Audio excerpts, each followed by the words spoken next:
नमस्कार. कमलनयन बजाज रुग्णालयातर्फे आयोजित वेब सिरीजच्या पुढील भागामध्ये आपल्या सर्व प्रेक्षकांचं स्वागत करताना मला मनपूर्वक आनंद होत आहे. मी डॉक्टर अजय रोटे, वैद्यकीय संचालक कमलनयन बजाज रुग्णालय. आपल्यासोबत आज आहेत डॉक्टर एस.जी. देशपांडे सर, जे एक अत्यंत प्रथितयश सर्जन आहेत आणि कमलनयन बजाज रुग्णालयाच्या कोलोरेक्टल विभागाचे विभाग प्रमुख आहेत.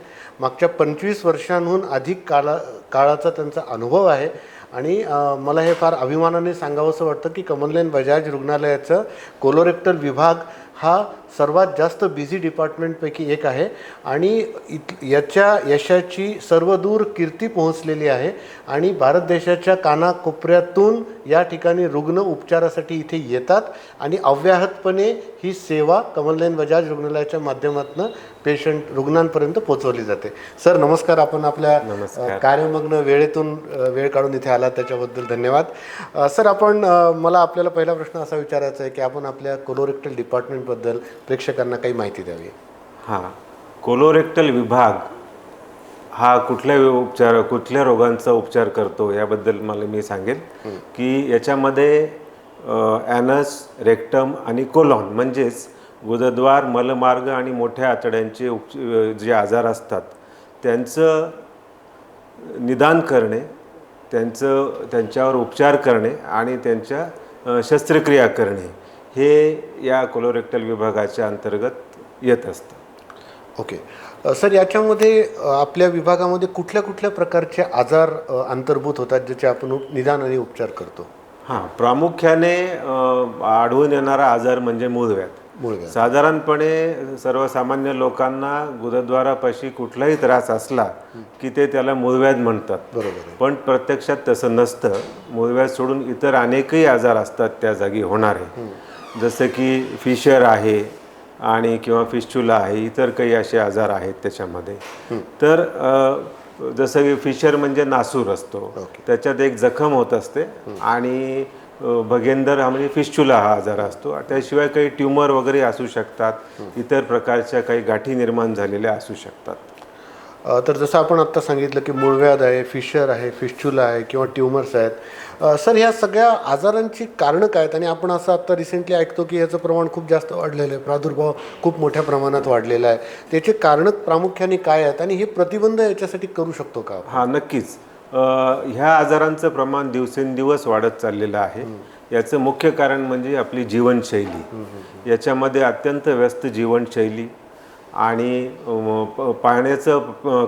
पाणी कमी पिणे, रात्रीचे जागरण, मोबाईलचा अतिवापर, बैठक आणि सगळ्यात महत्त्वाचं काय की फास्ट फूड वगैरे मसालेदार अन्नपदार्थांचं सेवन, ह्या सर्व गोष्टींमुळं ह्या आजारांचं प्रमाण वाढलेलं आहे.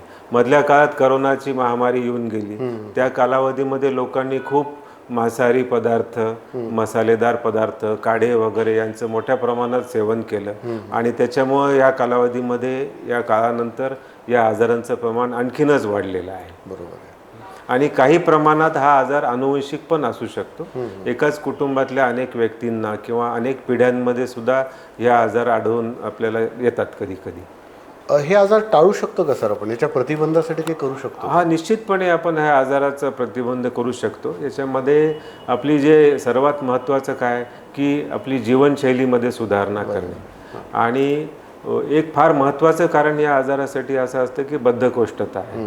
बद्धकोष्ठता जर टाळली आपण तर याच्यातलं बरंचसं प्रमाण या आजारांचं होणारं कमी होतं. मग आता त्याच्यासाठी काय करायचं तर हे जे फास्ट फूड, जंक फूड वगैरे पदार्थ आहेत, बेकरीचे पदार्थ आहेत, मोठ्या प्रमाणात मांसाहार करणे वगैरे, मद्यपान आणि हे सगळं टाळायचं आहे आणि फिजिकल ॲक्टिव्हिटी वाढवणे हे एक फार महत्त्वाचं त्याच्यामध्ये आहे. बैठी जीवनशैलीमुळं आतड्यांची हालचाल मंदावते आणि बद्धकोष्ठता वाढते.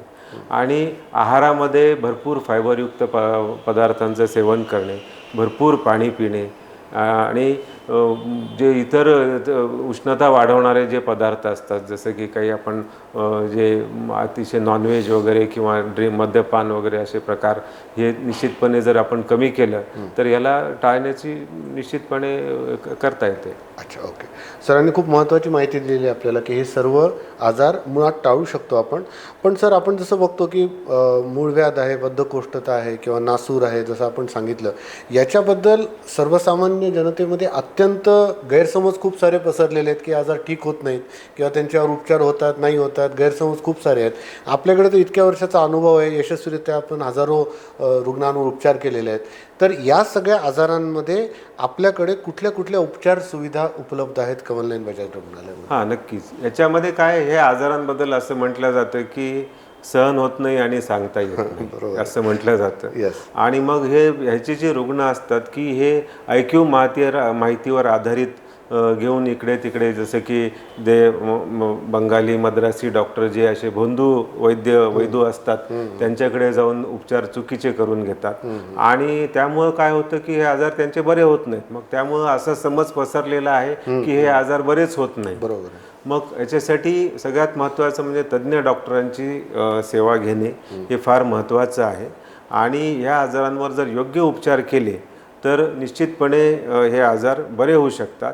पण त्याचबरोबर हेही लक्षात ठेवणं गरजेचं आहे की फक्त उपचार किंवा शस्त्रक्रिया करून त्याच्यावर भागणार नाही आहे, तर आपल्या खाण्यापिण्याच्या सवयी, आरोग्यदायी सवयी ठेवणे आणि जीवनशैलीमध्ये बदल करणे हे सुद्धा तितकंच महत्त्वाचं आहे. तर याच्यामध्ये काय आहे की आपल्याकडे जे उपचार होतात की मूळव्याध आहे, मूळव्याधसाठी जे अगदी प्राथमिक स्तरावरची जी मूळव्याध असते त्याच्यामध्ये आपल्याकडे इंजेक्शन आणि लेझर वगैरे ट्रीटमेंट असते. त्याच्यामध्ये याच्यातल्या बऱ्याच लोकांना आपण म्हणजे ॲडमिट न करता सुद्धा डे केअर बेसिसवर साधारण 3 ते 4 तासात पेशंट उपचार करून घरी जाऊ शकतो. ज्या पेशंट्सना डायबिटीज किंवा हृदयविकार किंवा तत्सम मोठे काही आजार असतील अशा पेशंट्सना या इंजेक्शन किंवा लेझर थेरपीसाठी 1-2 दिवस ॲडमिट राहावं लागू शकतं.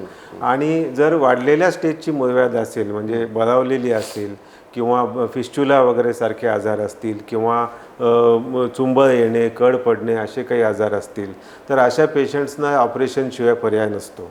या साधारणपणे 3 ते 4 दिवस पेशंटला ॲडमिट राहावं लागू शकतं याच्यामध्ये.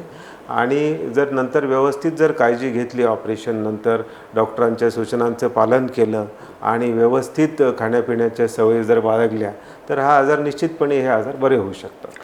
फारच महत्त्वाची माहिती दिली सर आपण, कारण लोकांच्या मनामध्ये याच्याबद्दल इतके सगळे गैरसमज आहेत समाजामध्ये जे पसरलेले आहेत. आणि आपण हे पण एक खूप महत्त्वाचं सांगितलं की या वेगवेगळ्या प्रकारच्या आजारांचं निदान होणं महत्त्वाचं आहे. व्यवस्थित उपचार केले तर ते पूर्णपणे बरे होणे पण शक्यता आहे. पण याच्यामध्ये जे बेसलाईन असं आहे की ते प्रतिबंध करण्यासाठी किंवा नंतरसुद्धा जीवनशैली, आहार विहार हे उपचार व्यवस्थित करणं गरजेचं आहे.